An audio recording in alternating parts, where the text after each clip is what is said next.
Hey, fourth grade, I'm here at the Grings Mill Recreation Center. It's part of the Berks County Parks and Recreation Department, and this is where the Topahawken Creek and the Schuylkill River meet. And right there is a bridge that is part of it, and actually you can see that the water is higher up where I am, and on the other side of the bridge it is lower. You might hear the water running because it has like a waterfall going on there. You may also hear sirens. Here in a peaceful place, I still am hearing sirens because the highway is not too far away from here. So I'm here because there's a problem with decimals that I want to discuss. So there's water as part of this recreation park here with the river. There's also a lot of pathways and there's some stone homes and barns, and of course like volleyball courts, basketball courts, picnic areas, that kind of stuff.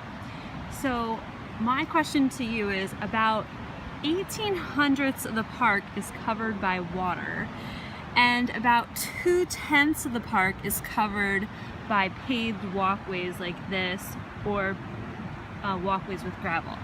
So is there more park covered by water, or is there more park covered by walkways? So let's talk about that, discuss that, and I'm going to show you how to solve that kind of problem. Oh, look at all those birds. I hope you can see that on the video. It looks really cool.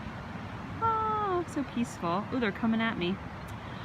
Okay, so we're going to now talk about how we can solve that problem. Here's the problem I was talking about: 1/1800 and 2/10. So in this example, we shaded them in 1/1800 and 2/10, and you can see that 1/1800 is just 2/100 shy of 2/10. So we can say 1/1800 is less than, because this is the less than symbol, less than 2/10. Here's another way I could do it, by using a number line. Now, unfortunately, a number line is not always available to us, but we can picture it in our heads. So 1/1800 is closer to 0 than 2/10 or 20/100.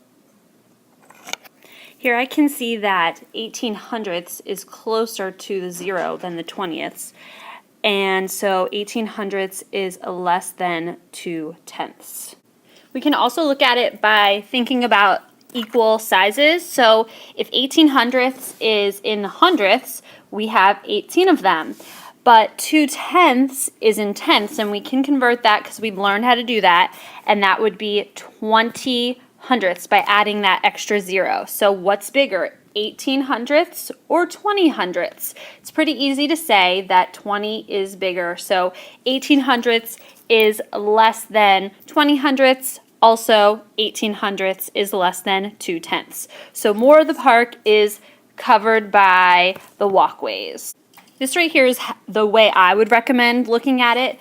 We have 26/100 or 23/100. Well, there's nothing in the ones place for either of them, so then I go and compare the tenths place, and both of them have a 2 in the tenths place, so that means their tenths are equal. So then I'm forced to look at the hundredths. What is bigger, the 6 or the 3? Well, it's obvious that the 6 is bigger, so 26/100 is greater than 23/100. I also recommend, you're not going to have this cute little chart here every time, so I recommend just writing it to the side and lining up the decimal points, and you can look and see, okay, this is the same, so I'm going to go on to tenths. This is the same, so I'm going to go on to hundredths. Okay, hundredths, the 6 is bigger, so my alligator, and I know that's like a kindergarten term, but it always helps me, is going to chomp the bigger number. How about you try this one on your own and pause the video?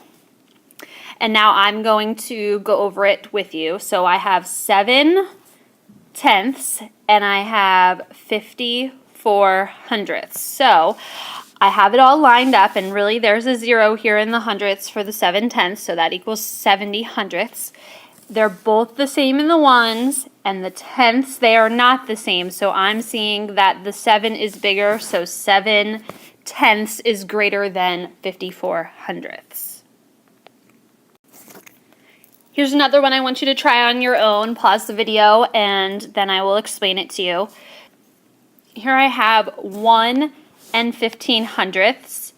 and 1 3/10. Now I'm going to fill in the 0 just to make it all even. So the ones place is all the same.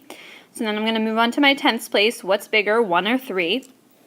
Obviously it's the 3. So if I look at it as a whole, 30 is bigger than 15. So that makes sense to me.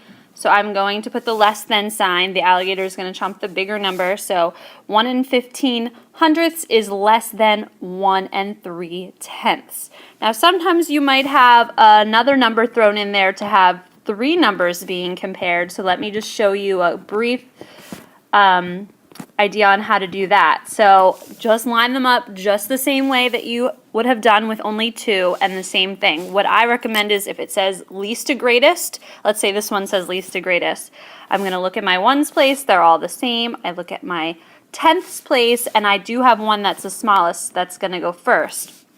And then I'm comparing the 2 3s, they're the same, so then I have to go to the hundredths place. So least to greatest, the 30th goes first, and then the 33/100ths will come last because it's the greatest. So that's just a brief overview of how to compare decimals. I hope it has helped you, and tomorrow in class we'll be learning and working with these kinds of decimals, and I hope you are able to do it independently on your own. See you tomorrow.